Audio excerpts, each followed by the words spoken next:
6월을 맞은 우리 사랑하는 성도 여러분, 여러분의 삶 속에 하나님의 특별한 사랑과 은혜가 넘치기를 주의 이름으로 축원합니다. 6월 달을 보니까 통계를 내보면 6월 달에는 항상 이렇게 흐리고 좀 쌀쌀한 면이 있습니다. 근데 6월이 지나면 갑자기 폭염이 오는 경우가 많이 있는데, 작년에는 우리가 일찍이 경험하지 못했던 참 뜨거웠던 한여름을 경험을 했지요. 올해 날씨는 어떤지 모르겠습니다. 하지만 어제는 역사, 내일은 미스터리, 하지만 오늘은 선물이라는 하나님의 말씀을 기억합니다. 우리가 영어로 이 말이 참 재미있게 표현이 되어 있어요. Today's a gift of God, which is why we call it the present. 우리가 영어로 present라 그러면 현재라는 말도 있지만 선물이라는 말도 있거든요. 그래서 오늘은 하나님의 기프트다, 이렇게 얘기를 합니다. 여러분, 덥던 춥던 그 모든 삶을 통해서 합하여 선을 이루고 합해서 우리들에게 축복을 주시는 하나님의 은혜가 여러분의 삶 속에 가득하시기를 축원합니다. 그러면 오늘 우리는 하루하루를 감사하고 기쁘게 살아갈 수 있을 겁니다. 올 6월은 우리들에게 많은 변화가 있습니다. 특별히 우리 교회적으로 많은 변화가 있을 테지만 이 변화는 복된 변화인 것을 믿으시길 바랍니다. 사람들은 변화를 싫어합니다. 왜냐하면 사람들은 편한 것을 추구하는 본성을 가지고 있기 때문에 그렇습니다. 모든 것이 컴포팅 존을 떠나기를 원치 않아요. 그런데 그 컴포팅 존, 이게 싫든 좋든 거기에 적응을 해버리면 사람들은 그것을 탈출하기를 싫어해요. 근데 그것을 전부 다 이제 헤쳐서 더 멀리, 더 먼 곳으로 날아가라고 이렇게 할 때 그 두려움 때문에, 그 컴포팅 존을 떠나는 걸 두려워하기 때문에 우리는 처음에 두려워할 때가 많이 있죠. 독수리들이 새끼를 까서 이 독수리 둥지에 이렇게 잘 키운다고 그래요. 그 겉에는 가시로, 이렇게 가시나무로 만들고 그 안에는 아주 털을 뽑아서 아주 부드럽게 하는데, 나중에 독수리가 점점 커서 날라야 할 때도 그 컴포팅 존을 떠나기 싫어하면 독수리 어미는 이제 그 부드러웠던 털, 그 안에 있는 걸 다 뽑아내가지고 가시가 나타나도 그 컴포팅 존에 있지 못하게 한답니다. 그래도 거기 둥지를 떠나도 마음껏 창공을 나르라고. 우리들도 변화를 참 두려워하고 싫어합니다. 변화가 올 때 우리는 이것이 뭐야? 하고 두려워할 때가 있습니다. 하지만 하나님의 백성들은 하나님께서 사람을 창조하실 때 생육하고 번성하고 정복하고 충만하고 다스리라라는 속에는 늘 도전하고 새로운 세계로 향하여 나가라는 하나님의 뜻이 있는 줄 믿으시길 바랍니다. 그래서 우리가 변화를 두려워하지 말고 변화의 주체가 되시는 하나님을 믿으시고 담대하게 하나님과 함께 길을 걸으면 여러분의 역사를 창조하는 위대한 백성들이 될 줄 믿습니다. 제가 여러 번 말씀을 드리는데, 영국의 역사학자 아놀드 토인비가 The Study of History, 역사 연구라는 책에서 아주 굉장히 중요한 인류 역사의 움직임의 법칙을 이야기를 했어요. 그것은 뭐냐면 도전과 응전의 법칙이다라는 겁니다. The law of a challenge and response. 그러니까 도전에 대해서 어떻게 반응하느냐라는 건데, 도전, 싸우는 거잖아요. 그런 그거에 대해서 이렇게 반응이라기보다는 단순히 수동적 반응이 아니라 응전한다, 싸운다라는 의미가 더 강하기 때문에 도전과 응전이다, 이렇게 해석을 하는 것이 훨씬 더 우리들에게 강력하게 이 의미가 다가옵니다. 도연비는 인간의 역사는 끊임없이 변화하는데 그 변화의 과정 속에서 우리가 이 변화를 어떻게 응전하느냐, 변화에 그냥 단순히 반응하는 게 아니라 보다 창조적으로 적극적으로 반응하느냐에 따라서 역사나 문화는 발전하기도 하고 퇴폐해서 파멸되기도 한다는 거예요. 헬라의 철학자 헤로도토스는 Egypt is a gift from the Nile 이라는 말을 했는데, 이 이유는 나일강이 해마다 홍수로 범람을 해서 그 주변 사람들이 너무나 고통을 받게 되었다는 거죠. 그러나 이 나일강이 범람함으로 해서 거기에 놀라운 토사들이 퇴적층이 쌓여서 나일강 아래의 그 삼각주는 너무나도 그냥 풍성한 이런 많은 영양분이 많은 그런 토사로 쌓여 있기 때문에 거기에는 얼마나 농사가 잘 되는지 몰라. 그러니까 사람들이 그 주변에도 이제 살기가 좋으니까 거기에도 문화를 이루고 살지만 계속해서 밀려오는 주기적으로 다가오는 홍수에 대처하면서 그들은 태양의 주기에 따라서 달의 주기에 따라서 어떻게 이것이 왜 홍수가 오는가, 어느 철에 홍수가 오는가 이런 거를 연구를 해가지고 점성술을 발달하고 기하학을 발달하고 건축술을 발달하고 그 다음에 또 태양 에너지를 이용하는 이런 기술들을 발달시켰다는 거예요. 문화를 발달시켰다는 거예요. 적극적으로 응전을 한 거죠. 중국의 역사도 마찬가지입니다. 양쯔강, 장강이라고 하는데 길이가 6,397m, 우리 미시시피 강보다 훨씬 좀 더 깁니다. 세계 최고의 긴 장강, 그리고 황하강, 그 주변으로 얼마나 많은 사람들이 황하 문명을 이렇게 이루고 살았어요. 그런데 그 이유가 뭐냐? 거기에 강들이 범람하고 대적층이 쌓이고 거기에서 농사가 잘 되고 그래서 사람들이 살기에도 좋지만 그러나 도전도 많았다는 거예요. 때없이 밀려오는 홍수와 이런 것 때문에 그들은 그런 것들을 연구하면서 점성술이 발달을 했어요.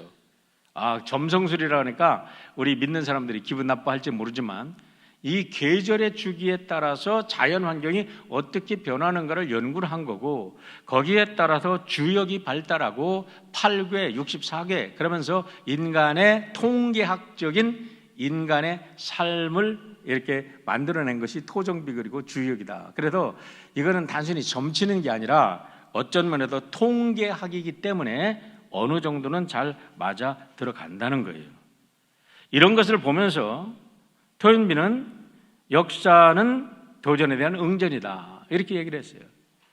그러나 아프리카의 이런 사람들은 이런 자연의 엄청난 이런 회오리 속에서도 먹을 게 널려있고 말마다 풍성하니까 응전할 줄은 몰라. 그냥 거기에다 적응하면서 살다 보니까 이런 인류의 위대한 문화가 발전하지 못했다는 것을 이 토인비는 지적하고 있습니다. 다시 말하면 여러분, 위기가 올 때 위기라고 하고 거기에 파묻혀서 그냥 쓸려가는 사람들, 그리고 응전을 제대로 못하는 사람들은 파멸되지만 위기는 늘 케네디가 좋아했듯이 위험한 속에 찾아오는 기회다 생각하고 그것을 바로 응전하게 되면 그 위기를 넘어 새로운 세계를 펼쳐나가는 역사의 주역이 될 줄 믿습니다.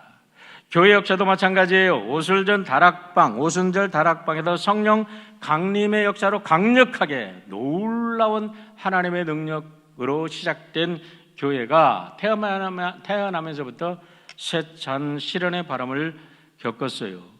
수없는 외우 내환을 겪으면서 발전을 거듭하면서 2000년 역사가 되기까지, 오늘 여기까지, 오늘 이 자리에 여러분이 있기까지, 또 수많은 지금 전 세계의 교회가 있기까지 교회는 하나님의 지혜로 세상에 많은 도전을 응전을 잘했어요. 응전하지 못한 교회는 죽었어요.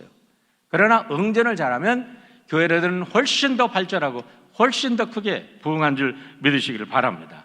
1장을 보면 주님이 승천하시면서 성령에 대한 약속을 하셨어요. 마가의 다락방에서 제자들은 모여서 예수님의 그 약속을 믿고 기도할 때에 그들이 12사도를 이제 채워놨습니다. 유다 대신에 마띠아를 뽑아서 12사도를 보충하고 그 마띠아는 나다네엘 혹은 그 마태복음에 나오는 바돌로메가 마띠아가 아닌가라고 해석하는 학자들이 있는데 어쨌든 그 12명의 사도를 보충하고 그들이 기도하는 중에 오순절 놀라운 성령 강림의 역사가 2장에도 일어납니다. 그래도 교회가 탄생했죠. 교회가 탄생했을 뿐만 아니라 예수님이 말씀하셨던 권세와 능력이 제자들에게 주어졌어요. 그래서 베드로와 요한이 성전에 들어가면서 안전뱅이를 보면서 하나님의 감동의 역사가 가슴에 밀려오자 그 안전뱅이를 보는데 극률한 마음, 컴패션이 생기니까 내가 은과 금은 없으나 내가 예수의 이름으로 명하노니 일어나라 하니까 그가 벌떡 일어나는 40년 안전뱅이가 일어나는 그런 능력도 보이게 되었습니다. 그러자 또 박해가 시작이 됩니다. 유대인들을 통한 심한 박해가 오고 제자들을 갖다가 옥에다가 가둡니다. 그러나 교회는 그것으로 우리 죽었구나 한 게 아니라 더 열심히 기도했어요. 교회가 열심히 기도하니까 이들이 무서워서 제자들을 풀어줍니다. 박해가 이제 축복으로 다가오는 걸로 믿고 교회는 더 성장합니다. 그런데 교회가 성장하면서 4장 마지막에 보면 너무나 놀라운 초대교회, 그러니까 이제까지 경험하지 못했던 에덴 동산이 회복이 되는데 바나바를 중심으로 많은 사도들이 열심히 모여서 하나님의 말씀을 듣고 기도하고 성찬을 나누고 그래서 교회가 더욱더 풍성하게 부흥하더라 하면서 바나바라는 초대교회의 가장 위대한 인물이 떠오르게 돼요. 그런데 그것을 보고 교회에 내분이 생깁니다. 여러분, 교회가 성장할 때에 꼭 문제도 생겨요. 왜냐하면 거기에 성령을 제대로 체험하지 못한 아나니와 삽비라는 부부가 나타나서 그들이 그 바나바를 질투합니다. 그래서 자기도 명예를 얻기 위해서, 명예를 사람들로부터 존경받기 위해서 거짓말을 행하다가 성령의 진노로 그들은 즉사하고 말죠. 이런 모습을 보면서 이 교회의 놀라운 영적인 권위를 보면서 교회는 정화되고 또다시 부흥합니다. 부흥과 함께 사도들의 박해가 또 시작이 됩니다. 박해 속에서 교회는 다시 부흥을 하게 되는데 6장에 가서, 오늘 말씀에 가서 보면 교회의 부흥이 가져온 아이러니를 보게 됩니다. 좀 전에도 말씀드렸지만 교회가 부흥하자 이제는 선교 정책이 세워집니다. 야, 우리가 우리끼리만 이래서 우리끼리만 먹고 우리끼리만 즐기는 게 아니라 하나님께서 우리에게 주신 축복을 가지고 나누라고 했지 않느냐 하면서 이제 이들이 선교 정책을 세워서 많은 사람들, 가난한 사람들을 구제합니다. 그런데 구제하는 사람들이 그때 보니까 헬라에서 모여든 사람들, 이방 세계에서 몰려든 사람들도 있고 그 본토에서 사는 히브리파 사람들도 가난한 사람들이 많으니까 그 사람들을 향해서 이제 가난한 사람들에게 교회에서 많은 가진 사람들이 나눠주기 시작했어요. 그런데 그 속에서 그런 선교의 과정에서 이제 문제가 발생했다 이겁니다. 구제하는 일이 확장되면서 보니까 구제 물품이 왜 히브리파 사람들, 본토 사람들에게만 가냐? 왜 우리가 외부에서 왔다고, 우리 타문화권에서 왔다고 우리를 갖다가 이렇게 멸시하냐? 우리를 무시하냐? 하면서 헬라파 사람들이 도전을 하게 된 겁니다. 여러분, 영어 단어에 perception이라는 단어가 있어요. perception. 이게 뭐냐면 사실을 가지고 분석해도 인식하는 것도 있지만 그냥 딱 보고 그냥 인식하는 거야. 인식. 그렇게 느껴지는 거야. 그러면 사실인지 아닌지 모르고 느껴진 그것 때문에 문제를 발생하고 무슨 얘기를 해도 듣지 않아요. 자기의 퍼셉션이 그냥 너무 강해가지고 듣지 않아. 이게 진실인지 아닌지도 몰라.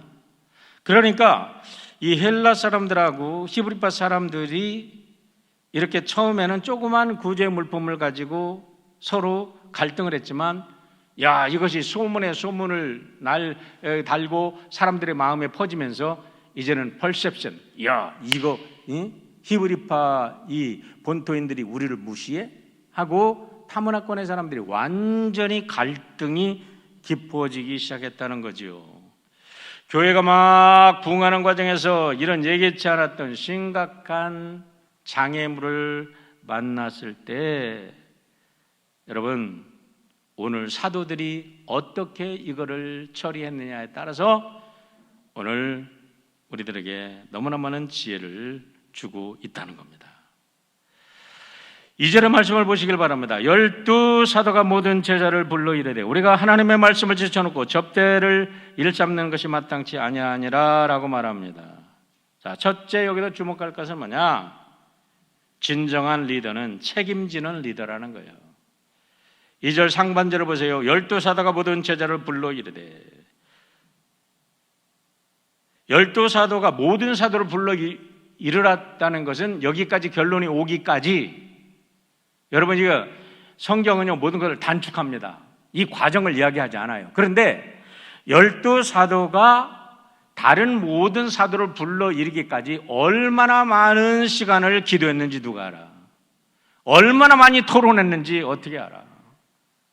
그냥 불러 이른 게 아니에요. 갑자기 문제가 생겼다고 우리 모여라 하고 처리한 게 아니라 그들은 수없이 모여서 토론하고 어떤 때는 막 서로 언쟁이 오갔을지도 있을 수가 있습니다. 어떤 때는 서로 불쾌하게 헤어졌을 수도 있습니다. 그러나 그들은 끝없이 하나님께서 그들에게 하나님의 지혜가 그들에게 올 때까지 기도했다는 거예요. 누가? 12사도가. 이게 바로 교회의 리더고, 이게 바로 여러분 회사의 리더고, 이것이 바로 가정의 리더라는 거예요. 리더라는 것은 다른 공동체의 일원들이 너무너무 해피하게 잘 지나고 모르는 것 같아도 리더들은 그 공동체의 모든 짐을 어깨에 지고 그 문제를 해결하기 위해서 밤잠을 안 자고 하나님 앞에 기도하고 하나님의 지혜를 구하고 그 문제가 해결될 때까지, 그 문제의 답을 얻을 때까지 그들은 여러분 기도하는 거예요. 그래서 기도해서 답을 얻었을 때에 다른 사람을 부르는 거지. 저는 이 말씀을 묵상하면서 교회들을 생각해 봅니다. 현대 교회에 비유하면 교회 장로님들이나 임원회가 모여서 교회에 일이 있으면 그저 기도하는 거예요. 토론하는 거예요. 동성연애 문제가 오늘 우리 교회에 갑자기 닥쳤다고 생각하시는 분들이 많이 계실 겁니다. 그렇지 않아요. 2019년부터 그전부터 왔지만 30년 전부터 연애에서 문제가 있었어요. 30년이 끌어온 얘기입니다. 그리고 이제 본격적으로 2019년부터 전 교단적으로 심각한 문제가 되어 있는데 임원회 할 때마다 제가 부탁한 게 있어요. 여러분 장로님 여러분, 우리 임원 여러분, 여러분들이 져야 할 무게를 우리 사랑하는 교우들에게 지우지 마세요.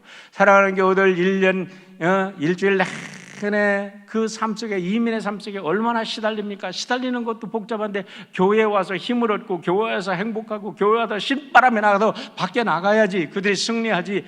교회까지 와서 그냥 매일 문제만 있다고 그렇게 하면 어떻게 되겠냐고. 짐은 당신들이 지는 거라고. 힘은 리더들이 지는 거라고.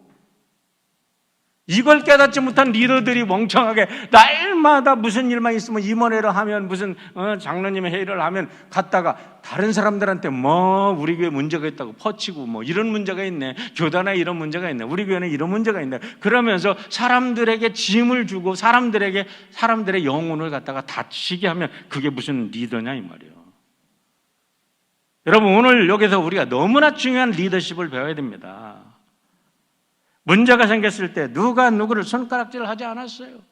12사도는 이 히브리파 놈들아 왜 그러냐, 야 헬라파 놈들아 왜 그러냐, 늘 책임자 나와라 재판하지 않았어요. 누구도 손가락질 안 했어요. 그러나 그들은 기도하는 가운데 문제의 본질이 무엇인가를 깨달았어요. 얼마나 많은 시간을 투자했는지 누구도 몰라요. 그러나 포기하지 않고 의논하는 가운데 그들은 공동의 의견을 만들어냈고, 여기에 문제의 해결점이 있구나. 이게 뭐냐? 우리는 하나님의 말씀과 말씀 가르친 일에 우리가 전무하지 못했던 우리들의 책임이 있구나. 이제는 이런 문제들, 행정적인 문제들은 더 훌륭한 인격, 또 세상에 더 많은 지식을 가진 사실 그래요.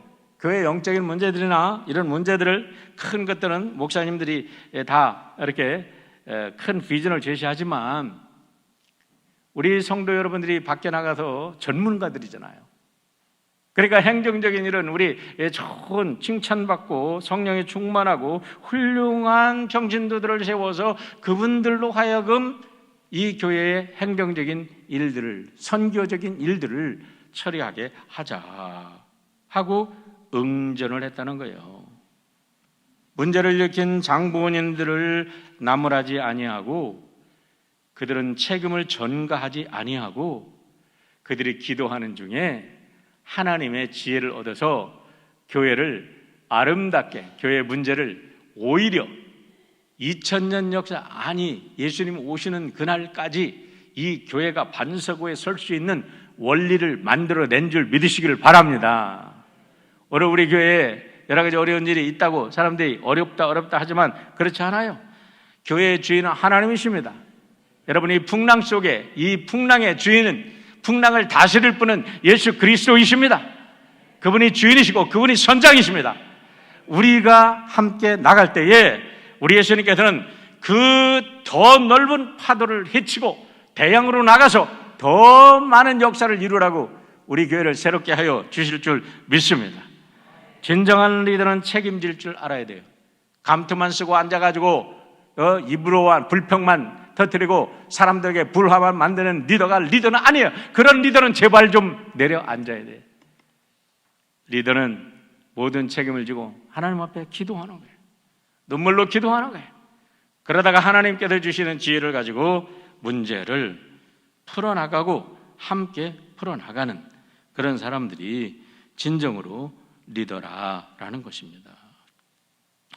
두 번째는 그들은 위기 속에서 본질을 찾아냈다는 겁니다. 본질이 무엇입니까? 이미 설명드렸죠. 2장 2절 하반절. 우리가 하나님의 말씀을 제쳐놓고 접대를 일삼는 것이 마땅하지 아니하니. 여러분, 이 말씀 속에 너무나 놀라운 비밀이 들어 있습니다. 제가 도종환 시인을 별로 좋아하지는 않습니다. 개인적으로. 그분이 나 같은 사람 알지도 못하지만 저도 그 사람을 안 좋아해. 시인이면 그냥 시인으로 있지 왜 정치꾼이 돼가지고 그래. 근데 그분의 시는 좋아합니다. 접시꽃 당신 얼마나 아름다워요. 얼마나 우리 사랑하는 아내에 대한 사랑이 절절히 흘러넘칩니까? 근데 흔들리며 피는 꽃이라는 시가 있어요. 흔들리지 않고 피는 꽃이 어디 있으랴. 이 세상 그 어떤 아름다운 꽃들도 다 흔들리면서 피었나니, 흔들리면서 줄기를 곧게 세웠나니 흔들리지 않고 가는 사랑이 어디 있으랴. 젖지 않고 피는 꽃이 어디 있으랴. 이 세상 어떤 빛나는 꽃들도 다 젖으며 피었나니, 바람과 비에 젖으며 꽃잎 따뜻하게 피웠나니 젖지 않고 가는 삶이 어디 있으랴. 이 세상에 여러분 폭풍을 경험하지 않은 삶이 어디 있으랴. 시련을 경험하지 않는 삶이 어디 있으랴. 걱정과 근심이 없는 삶이 어디 있으랴. 그러나 그 폭풍을 맞이할 때, 우리의 삶의 근본이 무너지는 것 같을 때 우리는 진정한 한 인간으로 태어나는 것을 믿으시길 바랍니다. 여러분, 내가 강한 줄 알았어요. 모든 것이 잘 되는 줄 알았어요. 그랬을 때는 내가 몰라요. 그러나 내 밑바닥이 무너지고 언더마이닝 되고 내가 쓰러질 수밖에 없을 때에, 그때 하나님 날 도와주세요. 하나님을 만나게 되고 하나님의 천사가 되어서 나를 돕는 이웃이 얼마나 귀한지, 내가 살아야 될 이유가 있는 나의 사랑하는 아내가 있고 자식이 있는 것이 얼마나 귀한지, 우리들의 동료가 함께 옆에 있다는 것이 얼마나 귀한지, 폭풍을 당해보지 않으면 인간 귀한 줄 모르고, 폭풍을 당해보지 않으면 우리가 얼마나 함께 더불어 사는 것이 귀한지 알지 못한다, 이 말입니다. 오늘 사도들의 고백을 들어보면 그들은 갑작스러운 교회의 부흥에 계속되는 내후회원의 문제에 휩싸여가지고 본질을 잃어버렸던 것을 우리가 경험합니다. 우리가 하나님의 말씀 전하는 것과 가르치는 것을 버리고 이 돕는 사람을 돕는 일에 매여서 이거 있어야 되겠느냐라는 소리는 그렇게 있었다는 소리예요. 영어 성경에 보니까 확실하게 표현됩니다. They said, It wouldn't be right for us to abandon our responsibility for preaching and teaching the Word of God. 이 소리는 뭐냐면 이거를 버려서야 되겠느냐 소리는 문제에 휩싸여서 하나님의 말씀을 선포하고 연구하고 가르치는 일을 잠깐 그들이 잊어버렸다는 거예요. 목적을 잃어버리고서 사람 돕는 일에 관심을 쓰다 보니까 이거 선교하는 일이 중요해. 이러다가 보니까 거기에 인간적인 문제가 생기고 분열이 생기고 이래가지고 본질을 잃어버렸다는 거죠. 여러분, 사도들의 가장 중요한 사명은 어떠한 환경 속에서도 하나님의 말씀을 가르치고 선포하는 문제인데 결국 그들은 그 혼란 속에도 본질을 잃어버린 겁니다. 부흥에서 오는 진통이죠. 그렇습니다, 여러분. 가정일도 마찬가지고 회사일도 마찬가지예요. 여러분, 행복하게 지내려면요 그냥 먹고 사는 거 적당하면 제일 행복해요. 가장 행복한 사람들이 얘기 나오잖아요. 뭐 샐러리가 뭐 얼마 정도, 뭐 8만 불, 9만 불, 뭐 그 사이가 되면 제일 행복하대. 근데 그 정도 넘어가려 그러면은 여러분 그걸 감당하려 그러면은 회사에서도요 자기 몫을 감당하려 그러니까 요즘에 젊은이들 보면요 안쓰러워, 너무 안쓰러워. 제가 제 사회를 볼 때마다 너무 안쓰러워. 아이고 저놈이 좀 그래도 잘 견뎌내는구나. 근데 너무너무 그냥 그 자기의 그 자리 그 몫을 해내려면 그만큼 일을 해야 돼. 밤잠을 자지 못하고 스트러글하고 하는 그런 모습을 보게 됩니다. 사업이 확장돼요. 남편이 CEO에 올라가요. 그러면 남편이 잃어버려. 공적인 일에 올라가, 국가의 일을 해. 그러면 남편이 잃어버려. 그다음부터는 그 성장에서 오는 그 고통은 자기가 감내해주지 못하면 올라갈 자격이 없어. 그게 바로 성장통이죠. 그러면서 본질을 잃어버린다는 거예요. 가정을 잃어버리고 남편과 아내의 사랑을 잃어버리고 이 친구의 관계를 잃어버리고 때로는 이 내가 감당해야 될 이 일들이 나도 모르게 나를 밀어붙여가지고 나의 본질을 잃어버리게 할 수 있는 일이 얼마든지 있다는 거예요. 그런데 중요한 것은 사도들은 그 본질을 잃어버리지 않았다는 거예요. 4절. 우리는 오로지 기도하는 일과 말씀 전하는 일에 힘쓰리라. 왜요? 문제가 닥쳤을 때, 그전에는 몰랐어. 그게 얼마나 중요한지 몰랐어. 근데 문제가 닥치고 보니까 우리가 할 일은 바로 이 일이었구나. We will give ourselves continually to pray and to the ministry of the word. 우리가 하는 것은 계속해서 하나님께 기도하여 드리는 거고 공동체를 위해서 기도하는 거고 성도를 위해 기도하는 거고 하나님의 말씀을 풀어서 가르치는 일이었구나 라는 것을 깨달았던 거예요. 여러분, 오늘날 교회가 약화되고 교회가 잘못되는 것은 목회자들이 이 본질을 잃어버리고 행정적인 일, 교회를 치리하는 일, 쓸데없는 일에 너무 많은 시간을 소비해요. 우리 가끔 연에서 뭐로 보고하라고 그러면요, 여러분들은 모르시죠?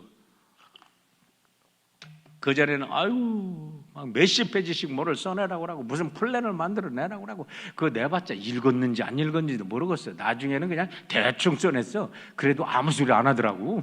읽지도 않았다는 소리지. 왜 쓸데없는 이 그냥 행정을 이렇게 하라 그래. 그래서 요즘에는 좀 요령이 생겼어요. 제가 차지 컨퍼런스 할 때 뭘 레포트하고 그럴 때 그냥 하루면 끝내나는 그냥 써가지고 그냥 꽉 보내버려 그냥. 그런데 한 번도 뭐라고 안 하네. 한 번도 잘못했다고 안 해. 야, 니들 이거 읽긴 하겠네. 그냥 뚜닥뚜닥 해가지고 보내버려. 왜 이 비본질적인 일에 이렇게 물론 필요하죠. 통계를 해도 필요하긴 해요. 그러나 좀 목회자들을 좀 기도하고 말씀 전하고 성도들을 케어하는 일에 좀 놔두면 안 돼?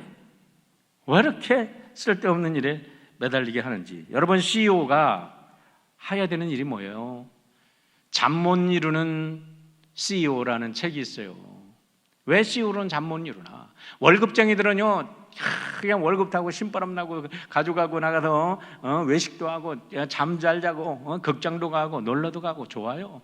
CEO는요 잠이 안 와. 잠이 안 오는 거야. 못 오는 거야. 이 지금 새로운 바람이, 이 지금은 잘 나가고 있지만 어떠한 새로운 바람이 어떻게 올지 몰라. 핵심 사업이 뭔지, 미래의 전략 사업이 뭔지 그런 것들을 결정하고 그런 그 사활이 걸린 문제, 회사의 사활이, 회사에 만약에 수십만 명의 회사원이 있어. 조그만 공동체를 한다 그래도 몇백 명의, 몇십 명의 가족들을 먹여 살려야 돼. 그 CEO의 결정에 따라서 그들이 죽고 산다면, 그 자녀들의 학교를 가고 못 간다면 CEO가 잠이 오겠어요? 그게 바로 본질을 찾아가는 거라고, 리더의 본질. 언제 기도하고 언제 여러분 매달려야 돼요? CEO는 그래서 딴 사람들은 참 쿨쿨 잘 때 CEO는 기도하는 거예요. CEO는 예배를 드려야 되는 거예요, 여러분. 제가 보니까요, 회사에도 세상에도 올라가면 올라갈수록 그 사람들은 하나님 앞에 무릎 꿇어야 됩니다. 왜냐하면 하나님의 지혜를 얻어야 문제를 풀어나갈 수 있으니까. 여러분, 오늘 여러분들이 예배를 드리는 게 1시간 예배를 드리는 걸로 끝나지 말아요. 그렇게 생각하지 말아요. 여러분 알게 모르게 예배를 드리다가 와 하고 인사이트가 딱 생겨요. 예배를 드리는 중에, 기도하는 중에 하나님께서 주시는 그 놀라운 영감이 생긴다고. 내가 이 말 하니까 못 알아들으시라고. 일부 예배는 기도를 안 하면 땡감이 생겨. 홍시가 아니라 땡감 생긴다니까. 땡감이 뭔지 알아요? 땡감 먹으면 막 씁쓸하고 맛도 없고 막 체해. 그래도 김치 국물 먹어야 돼. 시골에서는 그냥 땡감 주워 먹다가 배고프니까 땡감 먹고 체하면 김치 국물 먹어라. 김치 국물 먹고 그랬어요. 그렇게 살아왔어요. 그런데 하나님 앞에 기도하다 보니까, 눈물을 뿌리며 기도하다 보니까, 이 문제를 놓고 기도하다 보니까, 어떤 때는 그냥 3개월, 4개월 기도하다 보니까 와, 이거였구나 하고 하나님께서 주시는 특별한 영감이 있습니다. 스피리추얼 위즈덤이 있습니다.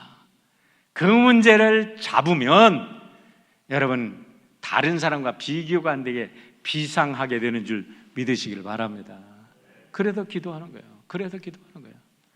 만약에 어떤 회사가 있는데 부사장이 열심히 기도해서 영감을 받았어. 근데 사장은 삥삥 놀아. 매일 부사장에다 맡기고 골프 치러 다녀. 그러면 부사장이 사장 되고 사장은 저기로 가야 돼. 쫓겨나야 돼. 무슨 말인지 이해되십니까, 여러분? 리더는 본질을 캐야 돼. 리더는 본질을 캐야 돼. 12사도는 본질을 캤다는 겁니다. 할렐루야.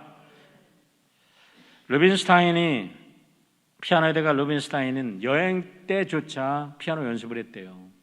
어떻게 피아노를 갖고 다니면서 연습했나? 그게 아니고 틈만 나면 피아노 이게 해가지고 그렇게 연습을 하니까 비서가 그랬대요.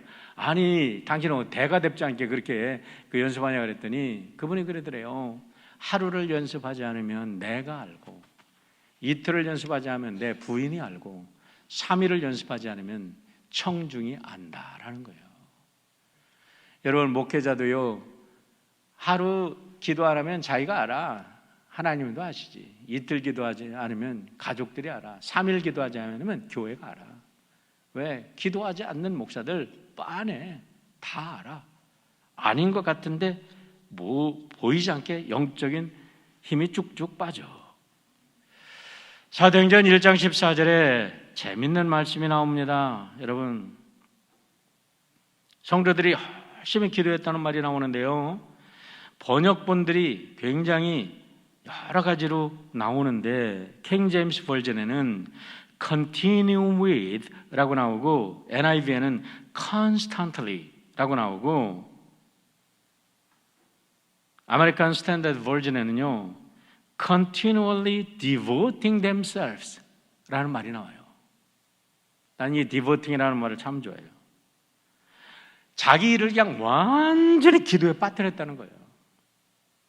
매일 끝없이 하나님의 지혜를 구했다는 거죠.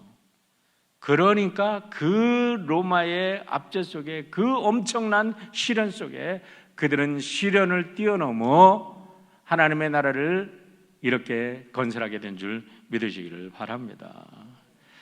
여러분, 가정이나 회사나 단체장이나 비전을 주지 못하면 여러분 죽는 거예요. 잘 나간다고 할 때 하나님께 집중하시길 바랍니다. 기도하시길 바랍니다. 잠언도 29장 18절에 묵시가 없으면 백성이 방자히 행하거니와 율법을 지키는 자는 복이 있느니라. 묵시가 없다는 무슨 말씀이에요? 리벨레이션이 없으면, 비전이 없으면 백성들이 흩어진다는 거예요. 그런데 하나님의 율법을 지키면서 비전을 찾는 자는 흥왕하게 된다는 거지요. 마지막으로 이를 성령의 은사에 따라 분담시키셨다는 겁니다. 3절입니다. 위임했다는 말이 참 중요합니다.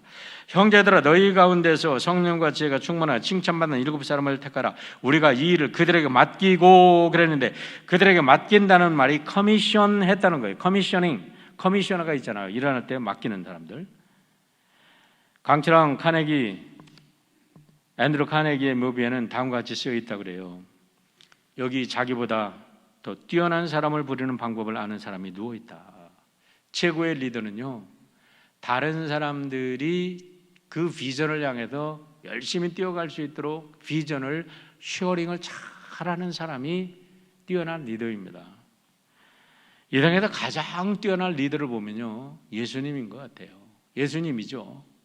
12명을 가르쳤는데, 그것도 물론 한 명은 배반했지만은 그 12명을 가지고 전 세계를 변화시키고 지금도 변화되고 있고 주님 오시는 날까지 세상이 변화될 거니까. 더군다나 이 세상에, 이 죄악 세상에 하나님 나라가 이루어지는 비전을 그들에게 심어줬고 그 꿈을 이루고 있으니까 예수님같이 위대한 리더가 어디 있어요? 여러분, 그런데 중요한 게 있습니다. 성경의 리더십을 연구해 보면 발견되는 진리가 하나 있는데, 리더십과 팔로워십은 동전의 양면이라는 거예요. 이 말씀 중요합니다. 리더가 되려면 팔로워가 되지 않으면 절대로 리더 될 수 없어요. 저한테 리더가 아니래. 영적인 리더가 아니래. 당신은 리더가 아닌데 왜 우리를 리더하니? 그런 착각을 하니까 교회가 분열되는 거죠. 여러분, 우리가 성경에 보면 모든 성경의 리더들은 하나님의 100% 순수한 팔로워들인 줄 믿으시길 바랍니다. 예수님의 위대한 제자들은 예수님이 죽으라면 죽고 살라면 살고 예수님의 모든 말에 100% 순종한 팔로워들인 줄 믿으시길 바랍니다. 아버지한테 팔로워십을 제대로 배우지 못한 사람은 죄송하지만 밖에 나와서, 아버지를 공경하지 못하는 사람들은 밖에 나와서 세상 사람들과 게덜롱을 못하더라고. 가정교육이 잘 됐다는 건 뭐냐면 집안에서 아버지와 어머니를 공경할 줄을 알아요. 팔로워십을 잘 배운 사람들이야. 그런데 그 사람들은 밖에 나와서 인간관계도 잘해. 그러므로 해서 사람들이 그 사람들을 따라. 그러니까 자동적으로 또 리더가 돼. 이게 그냥 사이클로 돌아가더라고. 여러분들, 우리 믿는 사람들은요, 우리의 자녀들을 좋은 팔로워로 기르시기를 바랍니다. 그리고 아버지를 공경하고 어머니를 공경하지 못하고 나 혼자 잘났다고 하는 사람들 밖에 나가서 절대로 그냥 뭐 재미있게 혼자는 살겠지, 리더는 되지를 못하더라고. 왜냐하면 리더십은 팔로워십에서 나오는 거기 때문에 그렇습니다. 그래서 제자들을 이렇게 시스템을 바꿔놓고 제자들이, 12 사도들이 그 7 집사를 뽑아서 그 성령의 은사대로 그 일을 맡겨놓으니까 너무너무 일을 잘해. 팔로워를 잘해. 그 결과가 뭔지 아세요? 7절입니다. 하나님의 말씀이 점점 왕성하여 예루살렘에 있는 제자의 수가 더 심히 많아지고 허다한 제사장의 무리도 이 보에 복종하니라. 우리 교회에 이런 역사가 있기를 주의 이름으로 축원합니다.